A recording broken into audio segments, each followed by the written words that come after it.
아이의 학습 태도와 성취를 보면서 많은 부모님들이 같은 질문을 합니다. 왜 우리 아이는 의욕이 없을까? 공부를 시키려고 하면 미루기만 하고 작은 일에도 쉽게 좌절하는 걸까? 이런 질문에 대한 답은 단순히 노력 부족이나 성격 탓으로 설명할 수 없습니다. 아이의 뇌가 학습할 준비가 되어 있지 않다면 아무리 좋은 학습법을 알려주고 다그쳐도 효과가 나타나기 어렵습니다. 반대로 뇌가 최적의 상태로 깨어난 순간 부모의 말 한마디가 아이의 행동을 변화시키는 강력한 스위치가 됩니다.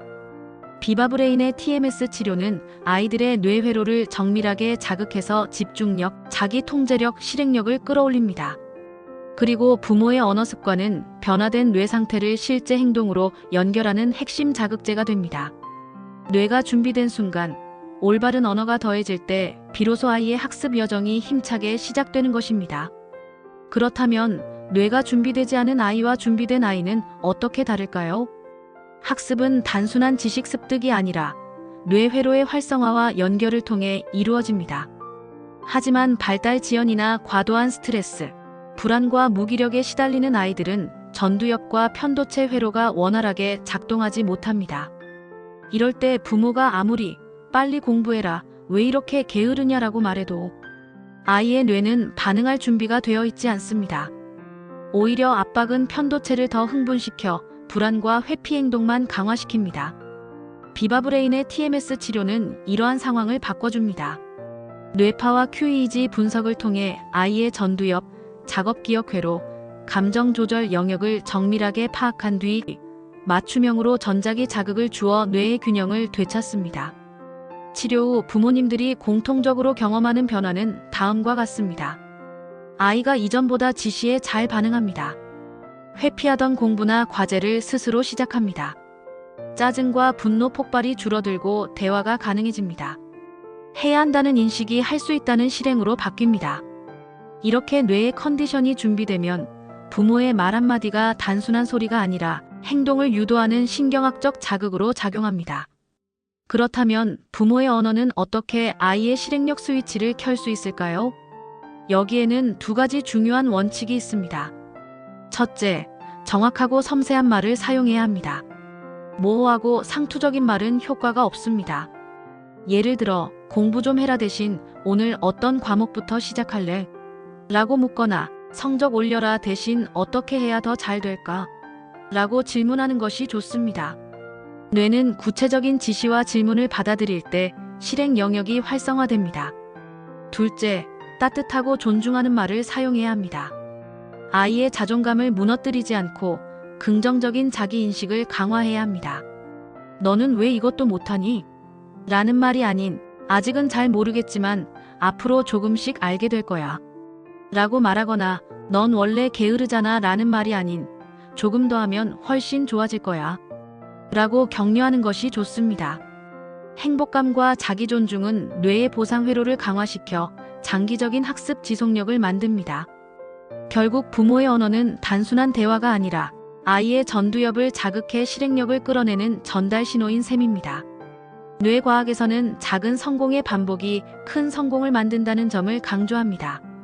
아이가 매일 작은 성취를 경험하면 도파민 보상 회로가 활성화되면서 점점 더 큰 도전에 나설 수 있습니다. 예를 들어 공부를 시작조차 못하던 아이에게 부모가 오늘 5페이지만 읽어볼까? 라고 말하는 순간 뇌는 현실적이고 실행 가능한 목표로 반응합니다. 실제로 5페이지만 읽어도 완료 경험이 남습니다. 이 작은 성공이 누적될수록 아이는 나는 할 수 있다는 신념을 뇌 속에 새겨 넣습니다. 비바브레인의 TMS 치료로 뇌가 깨어난 상태라면 이러한 작은 성공은 단순히 습관이 아니라 신경망의 새로운 연결로 자리 잡습니다. 다시 말해 뇌의 하드웨어를 TMS로 최적화하고 부모의 말습관으로 소프트웨어를 설계하는 것입니다. 정재영, 이서진 부부가 쓴 책 말투를 바꿨더니 아이가 공부를 시작합니다에서는 아이를 공부로 이끄는 과정을 11단계 언어 습관으로 제시합니다. 비바브레인의 관점에서 11단계 언어 습관을 해석하면 다음과 같습니다.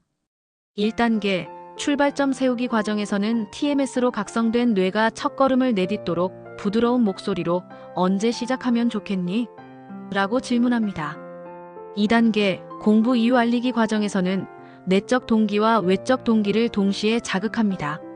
3단계 성장 엔진 달기 과정에서는 아직은 모를 수 있어 라는 말로 아이의 전두엽을 도전 모드로 전환합니다. 4단계 강요 대신 당부하기 과정에서는 이것만 바꿔보자라는 말로 선택적 실행력을 강화합니다.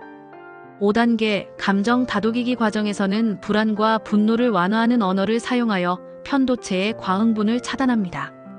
6단계 목표 끌어당기기 과정에서는 장기적인 목표를 현재 행동과 연결합니다. 7단계 몰입 훈련하기 과정에서는 짧고 강한 집중으로 작업 기억 회로를 강화합니다. 8단계 효과적인 공부법 찾기 과정에서는 자기 테스트, 예측 질문 등으로 전두엽을 활성화합니다. 9단계 슬럼프 극복하기 과정에서는 실패는 변화를 위한 신호야라는 말로 회복 탄력성을 강화합니다. 10단계 시험 대비하기 과정에서는 결과보다 과정에 집중시키는 말이 불안을 완화합니다. 11단계 자기 통제력 기르기 과정에서는 내일은 더 행복할 거야 라는 미래 지향적인 언어로 충동을 억제합니다. 이 모든 단계에서 부모의 언어는 단순한 조언이 아니라 뇌의 실행 회로를 작동시키는 스위치가 됩니다. 비바브레인의 TMS 치료는 아이의 뇌를 학습이 가능한 상태로 준비시키고 부모의 언어 습관은 그 준비된 뇌에 불을 붙이는 점화 장치가 됩니다. 이 두 가지가 결합될 때 무기력하던 아이는 비로소 자기 주도적으로 움직이기 시작합니다. 아이의 마음은 부모의 말로 움직입니다. 하지만 그 말이 힘을 가지려면 먼저 뇌가 반응할 수 있는 상태여야 합니다. 뇌의 컨디션을 회복시키는 TMS 치료와 존중과 구체성을 담은 부모의 언어가 함께할 때 아이는 작은 성공에서 큰 성공으로 나아가는 성장 엔진을 얻게 됩니다. 결국 뇌의 컨디션이 학습 가능한 상태로 준비되었을 때 부모의 언어가 학습 성과를 결정짓는 핵심 자극이라는 진실은 단순한 비유가 아닙니다. 이것은 신경과학과 임상이 함께 입증하는 사실입니다. 부모의 언어가 곧 아이의 실행력 스위치를 켜는 가장 강력한 도구라는 점. 이것이 오늘 우리가 아이 교육을 바라보는 새로운 관점입니다.